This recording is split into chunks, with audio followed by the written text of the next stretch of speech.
Ayo, segera download Quran Tadabbur, tafsir dalam genggaman Anda.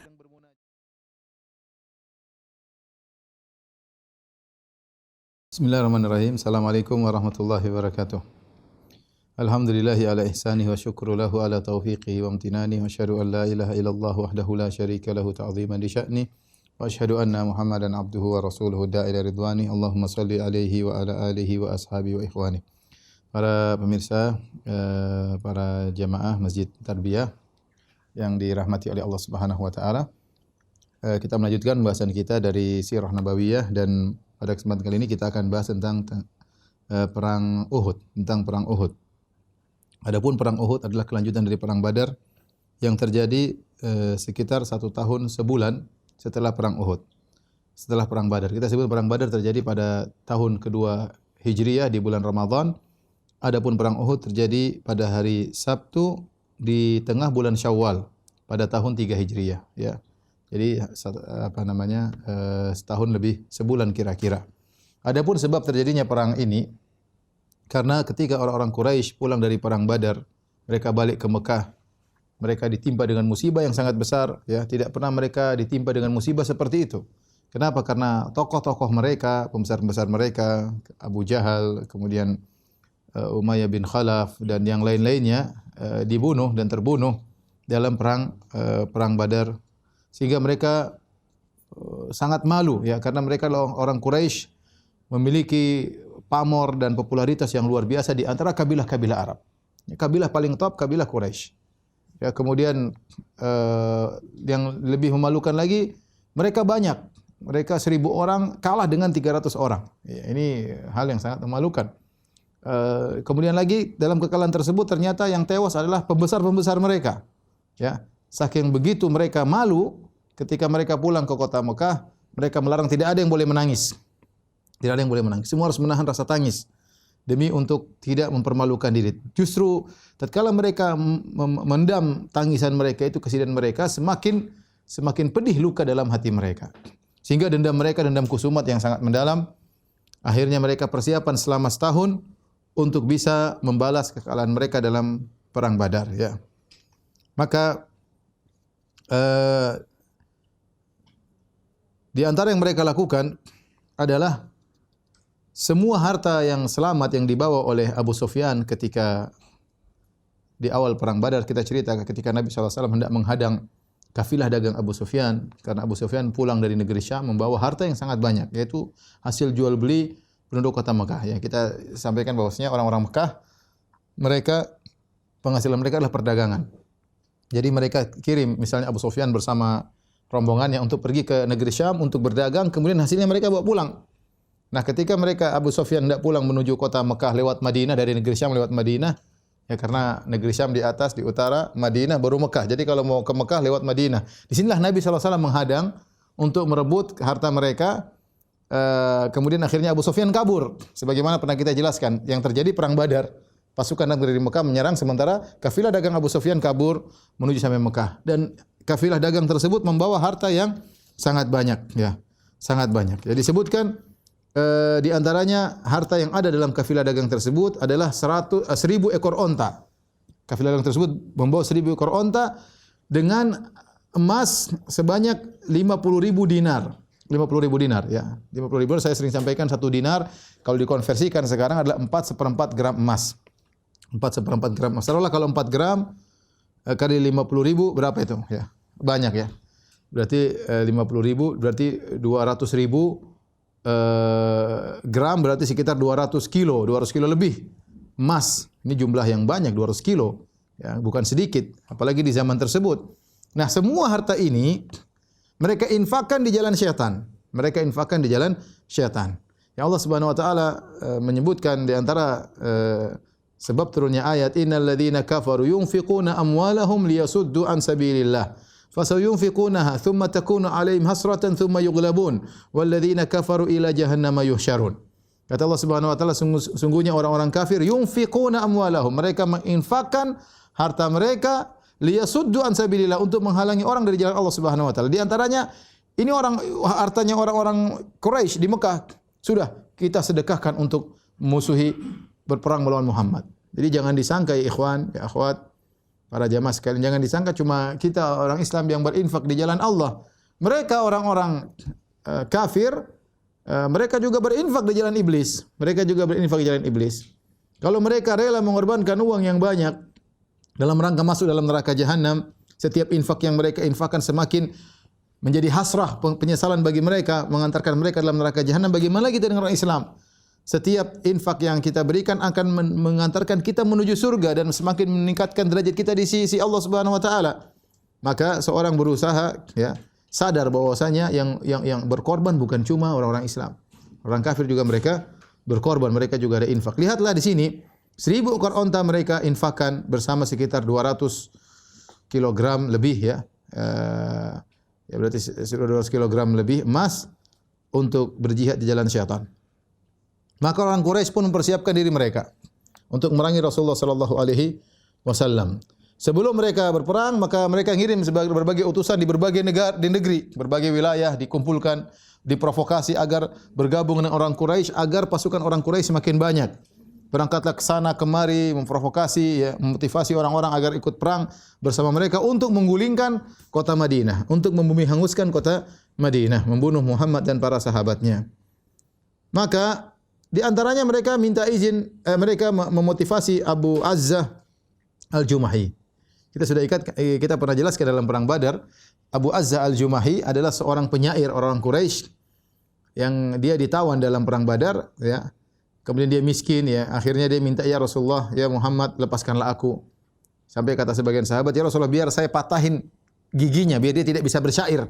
Karena dia sering bersyair menggulingkan atau menjatuhkan kaum muslimin. Kita tahu bahwasanya di antara media yang tatkala itu dijadikan sarana untuk serang-serangan cyber army adalah di antaranya lewat syair.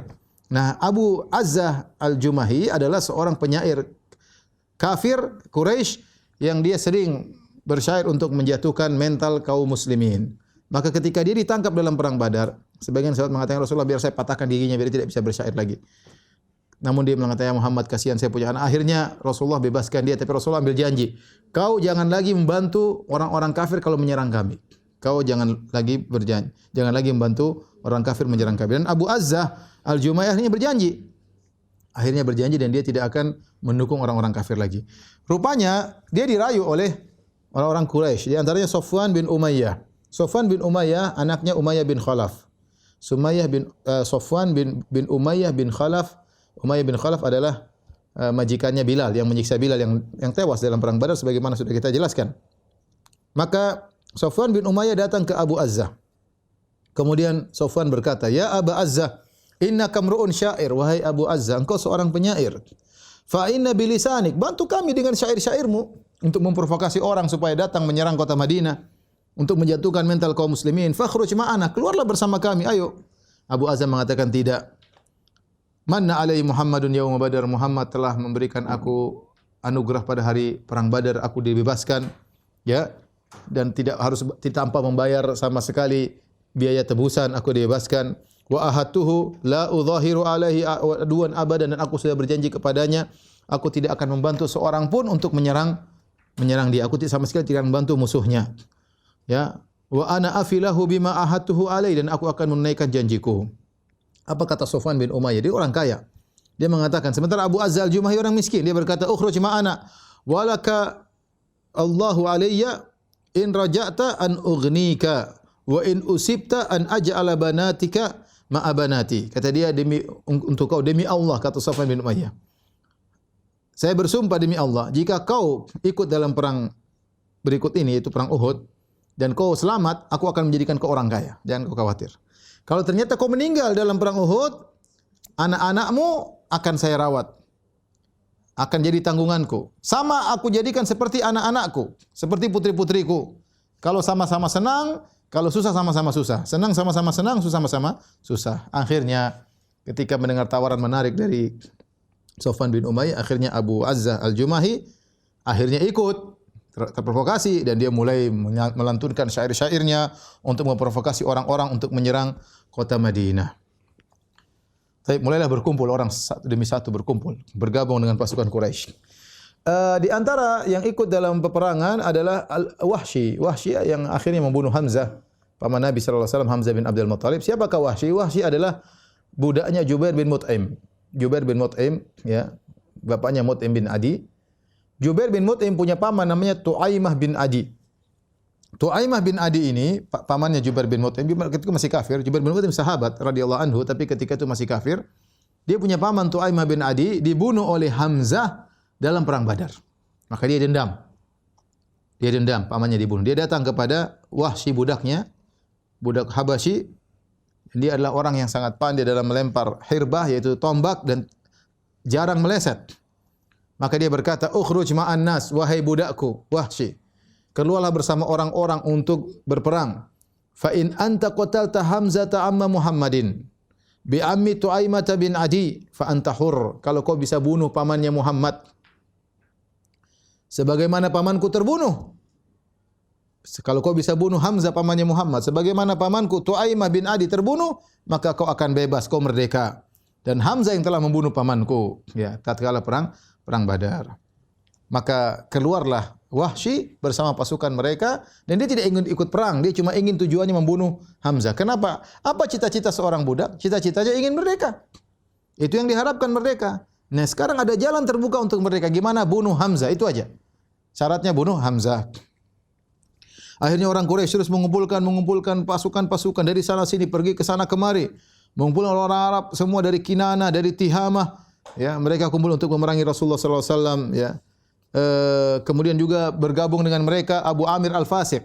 Abu Amir Al-Fasiq adalah bapaknya Hanzalah bin Amir, ya. Hanzalah bin Abi Amir. Hanzalah yang kenal dengan Ghasilul Malaika, yang meninggal kemudian dimandikan oleh para malaikat, bapaknya Abu Amir. Abu Amir Al-Fasiq. Ya, kemudian Abu Amir Al-Fasiq membawa 50 orang dari kaumnya gabung. Akhirnya terkumpullah pasukan kaum Quraisy 3.000 pasukan, 3.000 prajurit. Di antara mereka ada 700 orang yang memakai baju perang, Ya, tidak semua orang kaya tatkala itu. Tidak semua orang memiliki baju besi untuk berperang. Sehingga yang punya baju perang, baju besi cuma 700 orang. Kemudian bersama mereka ada 200 pasukan berkuda. Ya. Kemudian ada 3.000 onta. Ini pasukannya. Ya, 3.000 orang. Di antara mereka ada 700 pakai baju perang, dan di antara mereka 200 pasukan berkuda, dan sekaligus membawa 3.000 ekor onta. Bahkan di antara trik yang mereka lakukan, pembesar-pembesar mereka membawa istri-istri mereka dalam perang Uhud. Supaya apa? Supaya mereka tidak kabur. Karena kalau bawa istri, mereka tahu kalau mereka kalah, istri mereka jadi tawanan, akan dijadikan budak oleh kaum muslimin. Sehingga mereka bawa perempuan-perempuan, istri-istri mereka, supaya mereka semakin kokoh dalam peperangan. Bagaimana perang mereka ditonton oleh istri-istri mereka, supaya mereka tetap gagah dalam medan pertempuran, lebih baik mati, ya, daripada hidup kemudian istri ditawan oleh musuh. Oleh karenanya ada sekitar 15 wanita ikut perang bersama mereka, ya. Di antaranya Abu Sufyan. Abu Sufyan radhiyallahu anhu ketika itu pengganti Abu Jahal. Dia pengganti Abu Jahal, masih kafir waktu itu. Inilah panglima besarnya, panglima umum. Ya, dia bawa istrinya Hind bintu Utbah bin Rabi'ah. Utbah bin Rabi'ah dia tewas juga, ya. Kemudian Ikrimah bin Abi Jahal, anaknya Abu Jahal, Ikrimah bawa istrinya Ummu Hakim, istrinya dibawa. Ummu Hakim bintil Haris bin Hisham. Kemudian Talha bin Abi Talha bawa istrinya Sulafah binti Sa'ad, dibawa. Ya. Kemudian Safwan bin Umayyah, dia bawa istrinya Barzah binti Mas'ud Ats-Tsaqafiyah. Kemudian Amr bin As bawa istrinya Raitah binti Munabbih bin Al-Hajjaj. Kemudian beberapa wanita yang lain, jumlah mereka sekitar 15 orang. Keluar ikut serta. Apa fungsi 15 wanita ini? Mereka bawa duf, bawa rebana. Ya.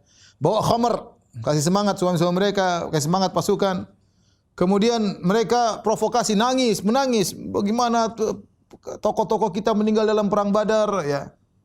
Supaya orang-orang semangat terprovokasi. Jadi mereka menangisi orang-orang yang tewas dalam perang Badar, menangisi Abu Jahal, menangisi Umayyah bin Khalaf, Utbah bin Rabi'ah, Syaibah bin Rabi'ah, ya.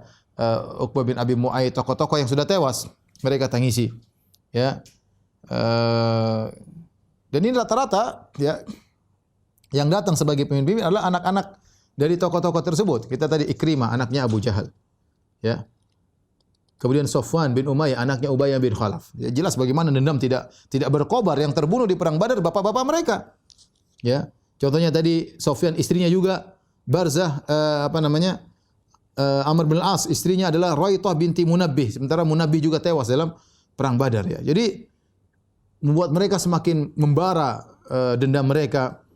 Sehingga tugas-tugas para wanita ini adalah memainkan rebana, membuat semangat, menyiapkan khamr, kemudian menangisi orang-orang yang sudah mati dalam perang Badar, kemudian memprovokasi, memotivasi, menyemangati, mengobarkan semangat para laki untuk berperang agar tidak kabur dalam peperangan. Pimpinan utama adalah Abu Sufyan.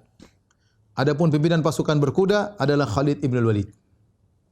Masih kafir. Abu Sufyan masih kafir, Khalid bin Walid masih kafir. Kemudian Khalid bin Walid dibantu oleh Ikrimah bin Abi Jahal. Ya. Adapun bendera peperangan dipegang oleh anak-anak Abduddar. Bani Abduddar. Ketika pasukan sudah berkumpul 3.000 orang, Al-Abbas bin Abdul Muttalib, paman Nabi ini perkara menakjubkan. Dia belum masuk Islam, Al-Abbas bin Abdul Muttalib. Ya, tetapi dia sejak awal sudah perhatian sama Nabi sallallahu alaihi wasallam. Sudah pernah cerita sejak dahulu, kita sudah cerita lama ketika orang-orang Ansar datang, orang-orang Madinah datang untuk mengambil janji dengan Nabi sallallahu alaihi wasallam agar Nabi berhijrah ke kota Madinah. Siapa yang nemani Nabi? Al-Abbas bin Abdul Muttalib, pamannya, padahal masih kafir. Dia sayang sama Nabi sallallahu alaihi wasallam meskipun status KTP-nya masih kafir. Ya, ketika dia ditangkap dalam perang Badar juga dia bilang sudah Islam, tapi KTP-nya masih kafir. Gampangannya demikian, sederhananya. Tetapi dia perhatian sama Nabi sallallahu alaihi wasallam. Sejak Nabi belum berhijrah sampai Nabi sudah berhijrah. Di antara perhatian Al-Abbas bin Abdul Muttalib radhiyallahu anhu, dia nulis surat kepada Rasulullah sallallahu alaihi wasallam. Ya. Kemudian dia jelaskan tentang perincian pasukan orang-orang Quraisy. Kemudian dia berikan surat tersebut kepada seorang dari Bani Ghifar. Dia bayar, ya. Dia syaratkan dalam 3 hari kau harus sampaikan surat ini kepada Muhammad. Maka dia pun bergerak dengan cepat. Ya, karena pasukan Quraisy untuk berangkat dari Mekah menuju Madinah butuh perjalanan jauh, ada sekitar 500 kilo. Ya, mungkin bisa seminggu. Ini dia cepat lebih dahulu. Sebelum Quraisy berangkat, dia sudah berangkat lebih dahulu untuk menyampaikan surat tersebut kepada Nabi sallallahu alaihi wasallam. Ketika itu Rasulullah SAW sedang berada di Masjid Quba, maka Nabi sallallahu alaihi wasallam terima surat. Akhirnya Rasulullah SAW baca. Ya, Ubay bin Ka'ab membacakan surat tersebut kepada Nabi sallallahu alaihi wasallam. Rasulullah SAW menyuruh untuk menyembunyikan berita terlebih dahulu. Ya, ya. Kemudian Rasulullah SAW segera balik ke kota Madinah, dari Kuba ke kota Madinah.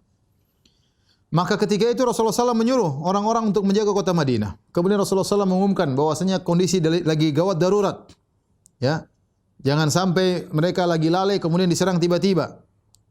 Kemudian ketika Nabi mengumumkan kondisi gawat darurat, maka beberapa sahabat tidur di rumah Nabi sallallahu alaihi wasallam, di depan pintu rumah Nabi sallallahu alaihi wasallam, di antaranya Sa'ad bin Mu'adz. Sa'ad bin Mu'adz adalah pimpinan kaum Aus, kemudian Usaid bin Khudair dan Sa'ad bin Ubadah adalah pimpinan suku Al-Khazraj, ya, Aus dan Khazraj sama-sama kaum Ansar.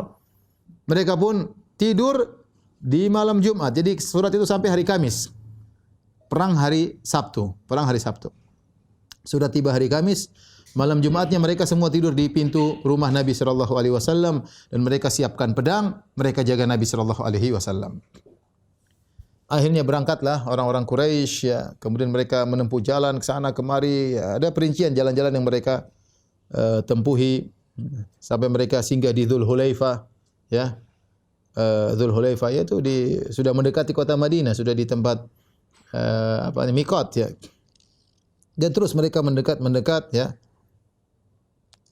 Kemudian akhirnya Rasulullah SAW mengirim 2 mata-mata untuk mengecek, yaitu Anas dan Mu'nis, anak-anaknya Fadalah Al-Dhafariyan. Malam Jumat, ya, disuruh cek, yaitu tanggal 5 Syawal. Maka setelah mereka cek, mereka laporan kepada Nabi sallallahu alaihi wasallam, ya, bahwasanya mereka telah melepaskan pasukan kaum musyrikin, ya, telah melepaskan unta-unta mereka dan kuda-kuda mereka di zara' lil muslimin, yaitu di kebun-kebun kaum muslimin. sampai dimakanin semua kebun-kebun kaum muslimin. Kemudian Rasulullah sallallahu alaihi wasallam mengutus Al-Hubab bin Al-Munzir untuk mengecek berapa jumlah mereka. Maka kemudian Al-Hubab bin Al-Munzir mengabarkan jumlah mereka sekitar 3.000 orang. Ya. Di malam Jumat tersebut ketika Rasulullah SAW tidur, ya, Rasulullah SAW bermimpi dengan mimpi yang aneh. Kemudian Rasulullah SAW kabarkan mimpinya pada hari Jumat. Rasulullah kabarkan kepada para sahabat tentang mimpi beliau. Kata beliau kepada para sahabat, "Inni qad ra'ait wallahi khairan." Sungguh aku semalam bermimpi dan demi Allah ini mimpi yang baik. Ya, Rasulullah tetap berbaik sangka ya. Ra'aitu baqaran tuzbah. Aku bermimpi melihat seekor sapi disembelih. Wa ra'aitu fi dhubabi sayfi salman, dan aku lihat di mata pedangku ada yang pecah. Wa ra'aitu anni adkhaltu yadi fi dir'in hasinah, dan aku lihat dalam mimpiku aku masukkan tanganku dalam dirak, dalam baju perangku yang kokoh. Tiga yang dia lihat. Rasulullah SAW dia tiga. Ada sapi disembelih, kemudian ada mata pedang yang patah, dan Rasulullah masukkan tangannya ke dalam baju perangnya. Ketika para sahabat dikabarkan oleh Nabi tentang mimpi tersebut, maka apa kata para sahabat? Ya Rasulullah, ma'adha awal ru'yak? Apa takwil mimpimu ya Rasulullah? Maka Rasulullah SAW berkata, fa ammal baqaru, adapun sapi yang aku lihat disembelih, fahiya nasun min ashabi yuqtalun. Akan ada sebagai sekelompok dari sahabat-sahabatku terbunuh dalam perang ini. Wa amma thalmu alladhi ra'aitu fi dhubabi sayfi. Adapun retak atau pecah mata pedangku, fahuwa rajulun min ahli baiti yuqtal. Akan ada dari keluargaku ahlul bait yang akan terbunuh. Ternyata Hamzah bin Abdul Muttalib. Wa awaltu dir'al hasinah, adapun baju perang yang kokoh masuknya adalah Al-Madinah, kota Madinah akan mengayomiku. Ya.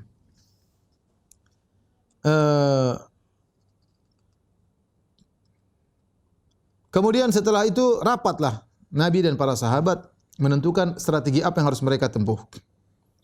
Rapat, dan ini menakjubkan dari akhlak Rasulullah SAW. Rasulullah SAW tidak diktator, tidak maksa. Selama tidak ada wahyu, Rasulullah tidak akan paksa. Rasulullah SAW diskusi.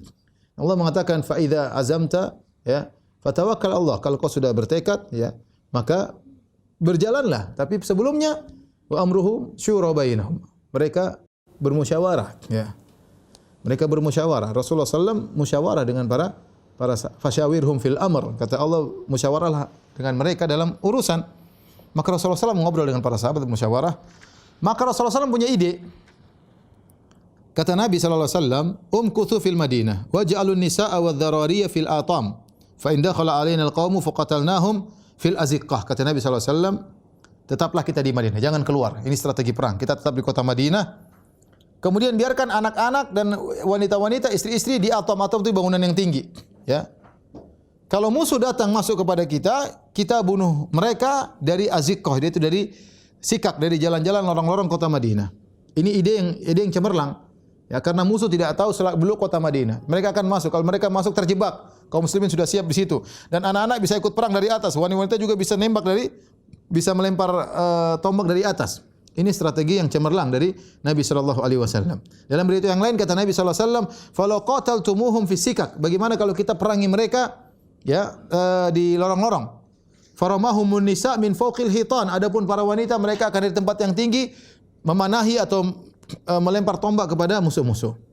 Ya, kota Madinah waktu itu padat, kemudian ada lorong-lorongnya. Ya. Dan ini ide Rasulullah sallallahu alaihi wasallam. Dan ini adalah ide orang-orang senior. Ini idenya Nabi sallallahu alaihi wasallam, idenya Abu Bakar, disepakati Abu Bakar, Umar, tokoh-tokoh senior, dan disepakati juga oleh kepala orang munafik Abdullah bin Ubay bin Salul.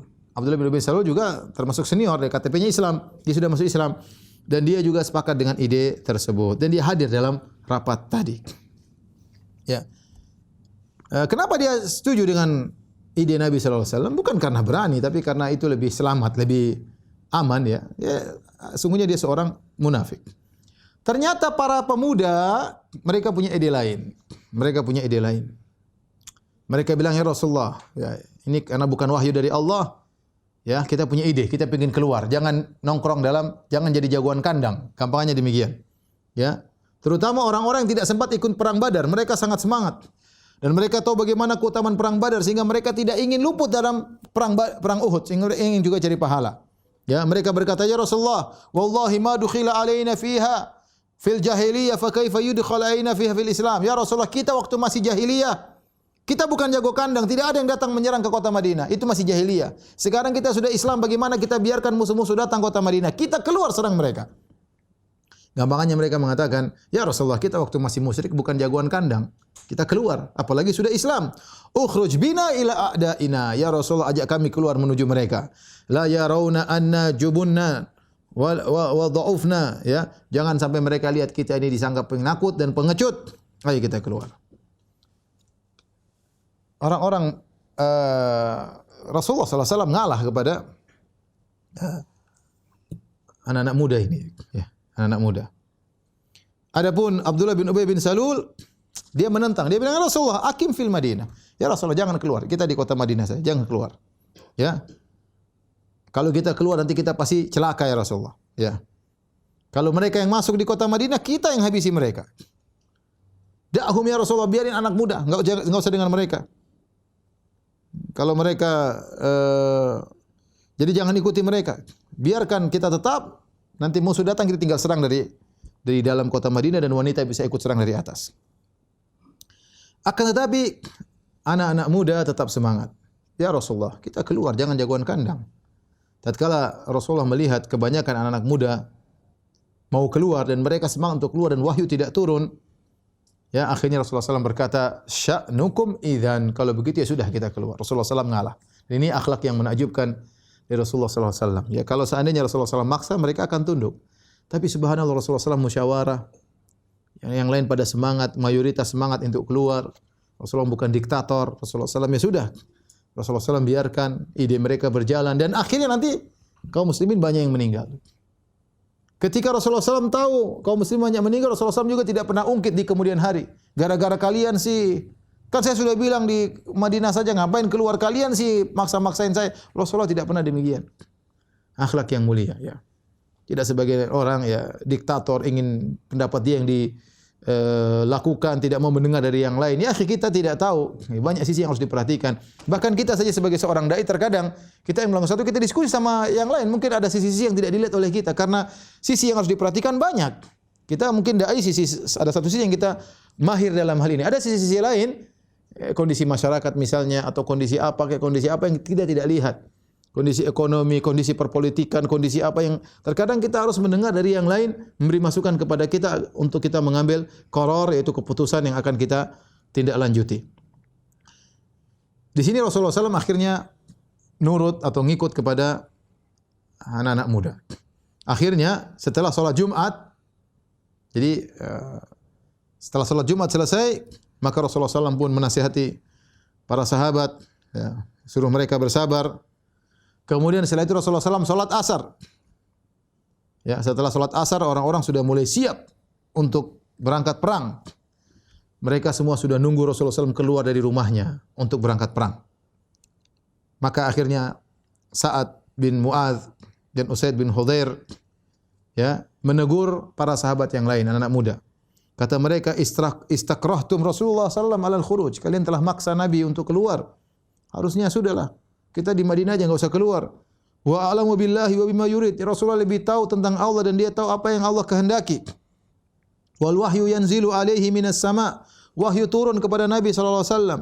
Faruddul amra ilaihi. Wahai para sahabatku, wahai anak-anak muda, sudah serahkan urusan kepada Rasulullah sallallahu alaihi wasallam. Fanadimu jami'an. Mereka semua menyesal. Kenapa kita paksa-paksa Nabi sallallahu alaihi wasallam? Mereka menyesal. Akhirnya Rasulullah SAW keluar dari rumahnya. Faqad labisa la'matahu, sudah pakai baju perangnya. Bahkan dhahara baina dir'ain, bahkan dua baju perang. Tidak biasanya Rasulullah biasanya pakai baju besi satu, ini double. Ya. Wa taqallada sayf, beliau sudah bawa pedangnya. Tatkala orang-orang sudah melihat Nabi sudah pakai baju perang, mereka pun bangkit. Kemudian mereka datang, ya Rasulullah, mohon maaf kami ya Rasulullah, kami tidak ingin menyelisih engkau, kami tidak ingin maksa engkau ya Rasulullah. Terserah lakukan apa yang kau kehendaki ya Rasulullah. Intinya kalau kau di Madinah, sudah kita di Madinah saja, terserah Rasulullah. Mereka menyesal, minta maaf. Apa kata Nabi sallallahu alaihi wasallam? Mengajarkan tentang kalau sudah punya azam harus berjalan. Kata Nabi sallallahu alaihi wasallam, "Ma yanbaghi li nabiyyin idza labisa la'matahu an yadha'aha hatta yahkumallahu bainahu wa baina aduwwihi." Tidak pantas bagi seorang nabi kalau sudah pakai baju perangnya lantas kemudian dia tanggalkan sampai Allah putuskan apa yang terjadi antara dia dengan musuhnya. Nabi ajarkan keputusan sudah dijalankan. Keputusan sudah diputuskan dan saya sudah berjalan, tidak boleh potong tengah jalan. Sudah terlanjur. Nabi ajarkan bahwasanya orang kalau sudah memutuskan suatu keputusan, serius. Jangan ragu-ragu lagi di tengah jalan. Ya, Nabi berkata tidak pantas bagi seorang nabi kalau sudah pakai baju perang kemudian menanggalkannya kembali sampai Allah putuskan apa yang terjadi antara dia dengan musuhnya.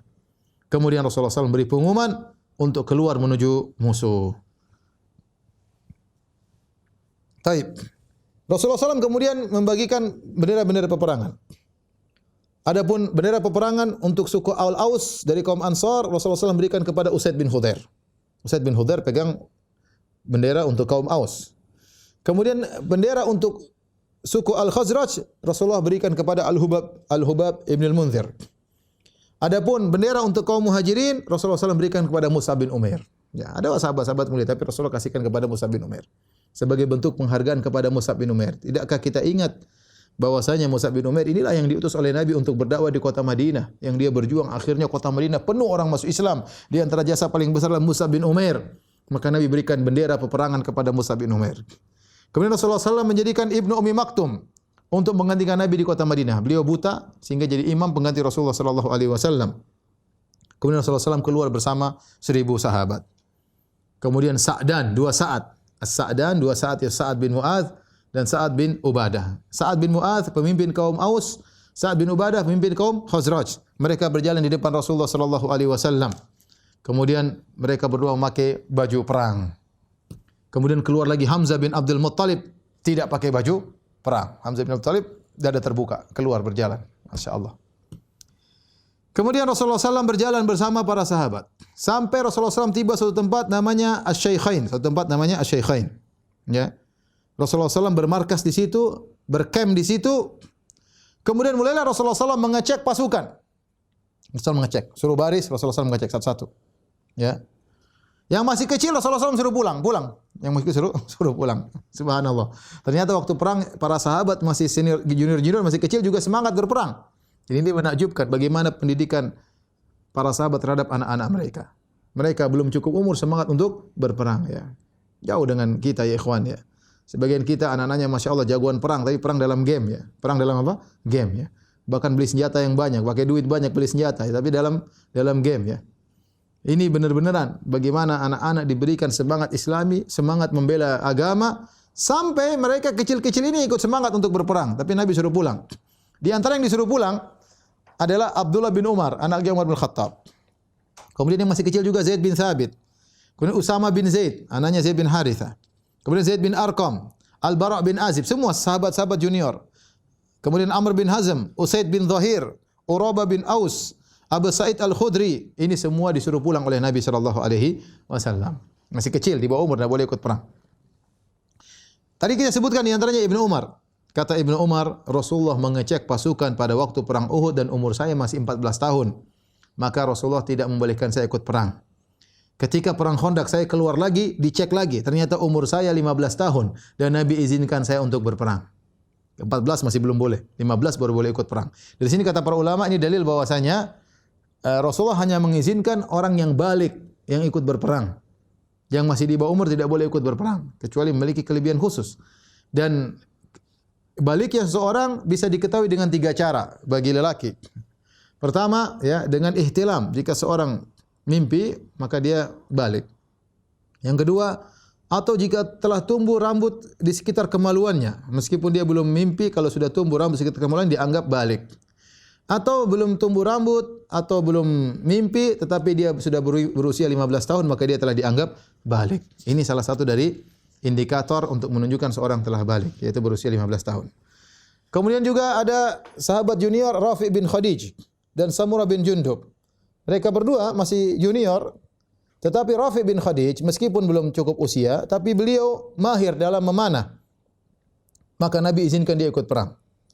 Kemudian Samurah bin Jundub protes. Dia berkata, "Ya Rasulullah, aku lebih jago daripada Rafi'. Kenapa Rafi' kau izinkan, aku tidak?" Masya Allah, semangat perang. Ya. Ana asra'uhu, saya kalau berduel sama dia, saya kalahin dia. Ya. Maka Rasulullah SAW ketika mendengar hal tersebut, Rasulullah SAW suruh mereka untuk Coba bergulat, ya. Maka mereka pun bergulat dan ternyata benar. Samurah menggulingkan Rafi'. Dan ini boleh bergulat latihan, tidak ada masalah. Ketika Samurah menggulingkan Rafi', maka kemudian Rasulullah SAW mengizinkan Samurah dan Rafi' bin Khadij untuk ikut perang dalam perang Uhud. Ya. Kemudian di tempat tersebut Syaikhain, ya. Sekarang kalau tidak salah disebut oleh orang-orang dengan tempat istirahat. Wallahu alam, saya sering dengar di kota Madinah inilah tempat namanya istirahat yang di mana Rasulullah SAW di malam hari istirahat di situ. Dia tempat dekat Jabal Uhud, ya. Sudah dekat dengan Jabal Uhud, ya. Mungkin beberapa ratus meter lagi sudah sampai Jabal Uhud. Rasulullah SAW akhirnya bermalam di situ. Kemudian Rasulullah SAW salat maghrib, salat isya. Kemudian Rasulullah SAW memilih 50 orang untuk menjaga camp, berputar-putar berkeliling yang dipimpin oleh Muhammad bin Maslamah. Kemudian Rasulullah SAW pun istirahat di malam hari tersebut.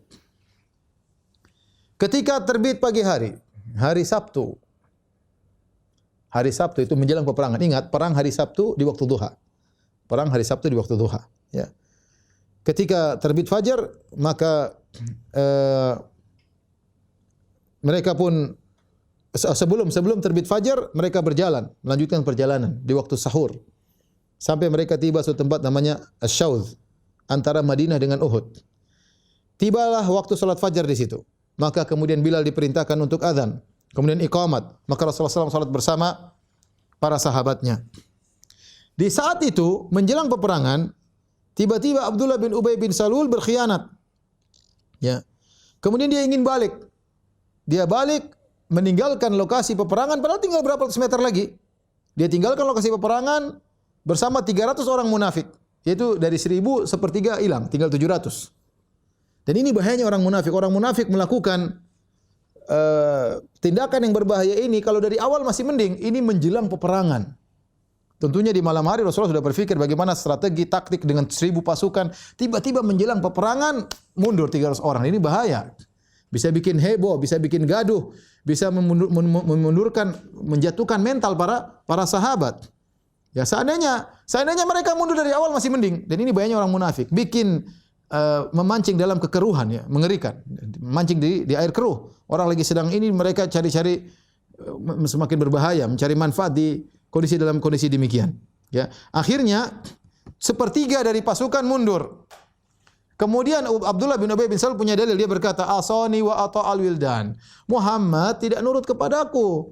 Kan saya sudah bilang harusnya kita menetap di kota Madinah. Dan dia nih nurut anak-anak kecil, anak-anak muda, junior-junior.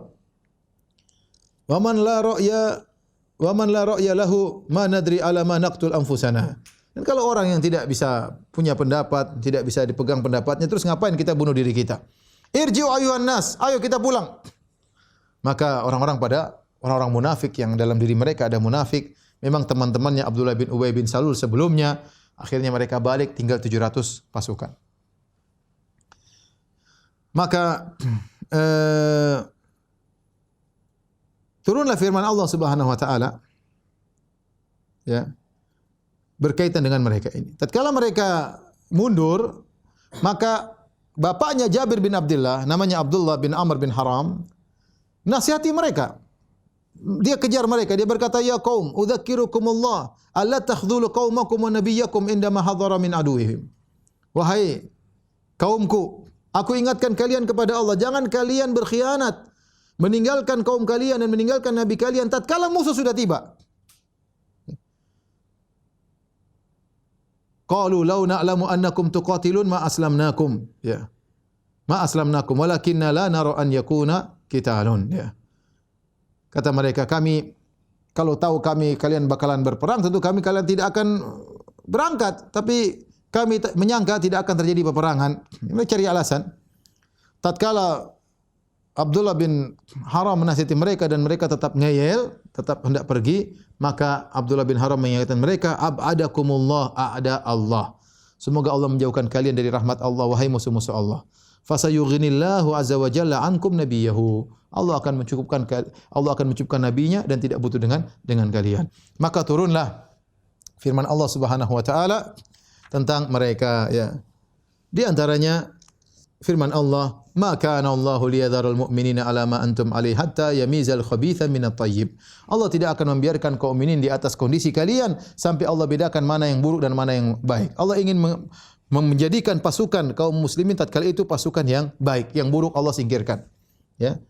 Kemudian ketika mereka berjalan pergi, ya, sebagian kaum muslimin emosi. Kemudian berkata, "Ya Rasulullah, jangan kita perang dulu lawan orang-orang Quraisy. Kita habisi dulu 300 orang ini. Kita habisi 300 orang ini baru kita perang." Allah tegur mereka, turunlah firman Allah Subhanahu wa taala, "Fama lakum fil munafiqina fi'ataini wallahu arkasahum bima kasabu." Kenapa kalian menjadi dua kelompok menyikapi orang-orang munafik? Sungguhnya Allah Subhanahu wa taala akan membalas mereka akibat perbuatan mereka. Itu enggak usah ribut, sudah fokus perang melawan orang Quraisy, biarkan orang-orang munafik pergi, itu urusan Allah Subhanahu wa taala. Taib. Ketika Abdullah bin Ubay bin Salul memprovokasi, ya, orang-orang untuk balik mundur ke kota Madinah, ya, maka sebagian sahabat terpengaruh. Yang mereka bukan orang munafik, tapi mereka terpengaruh. Mereka adalah Banu Salimah dan Banu Harithah. Mereka ingin balik juga. Karena provokasi Abdullah bin Ubay bin Salul hebat. Kita orang munafik, kita mereka pandai ngomong. Penampilan oke, pandai ngomong, logis, ya. Akhirnya dua kelompok kaum muslimin terpengaruh, yaitu Banu Salimah dan Banu Harith. Akan tapi Allah Subhanahu wa taala mengkokohkan hati mereka sehingga mereka akhirnya tidak jadi mundur, mereka ikut serta kepada Nabi sallallahu alaihi wasallam. Di situlah Allah turunkan firman-Nya, "Idh hammat ta'ifatani minkum an tafshala wallahu waliyuhuma." Tatkala ada dua kelompok dari kalian bertekad untuk berkeinginan untuk mundur, tetapi Allah waliyuhuma, Allah menolong mereka berdua. Wa 'alallahi falyatawakkalul mu'minun, dan atas kepada Allah hendaknya kalian orang-orang beriman bertawakal. Dan ini adalah ayat memuji mereka. Ya, mereka mau mundur enggak jadi.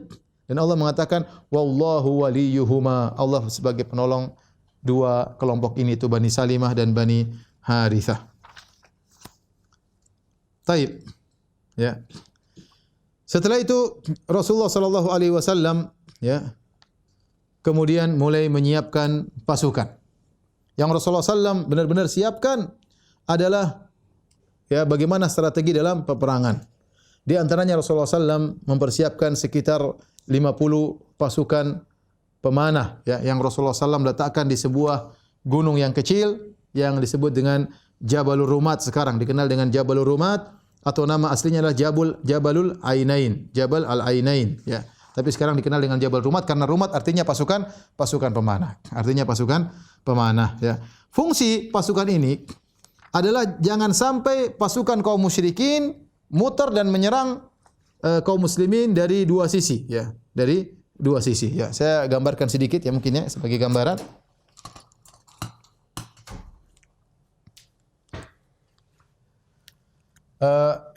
Ini, ya, bukit, ya, Jabal Rumat. Rumah itu maksudnya para pemanah. Ya. Asalnya namanya Jabal Ainain, ya. Kemudian di sini Jabal Uhud, ya. Ini apa? Jabal Uhud, ya. Gunung Uhud.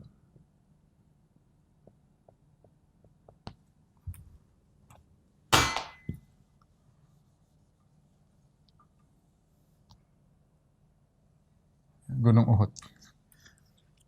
Kemudian pasukan kaum muslimin dari sini. Mereka datang dari sini, kaum muslimin. Pasukan kaum muslimin.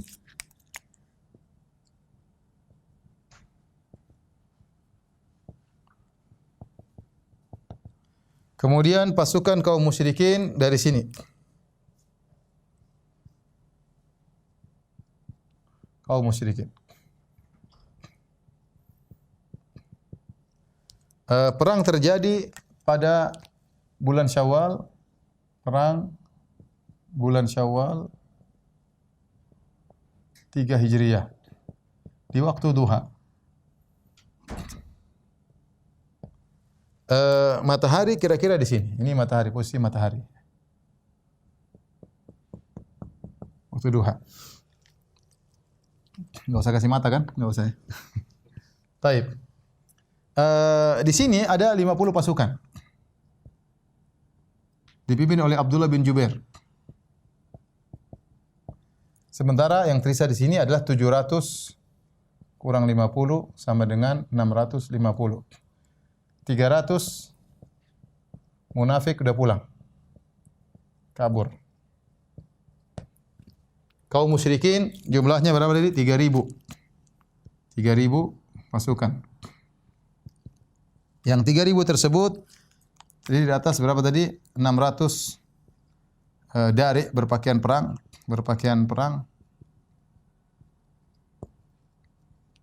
Kemudian 200 pasukan berkuda. Nah ini dipimpin oleh Khalid bin Walid.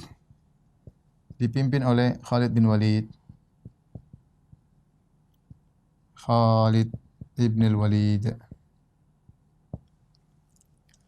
Nah, Rasulullah sallallahu alaihi wasallam ketika mulai berperang, Rasulullah SAW mewasiati 50 pasukan berkuda, 50 pasukan pemanah ini oleh Abdullah bin Jubair.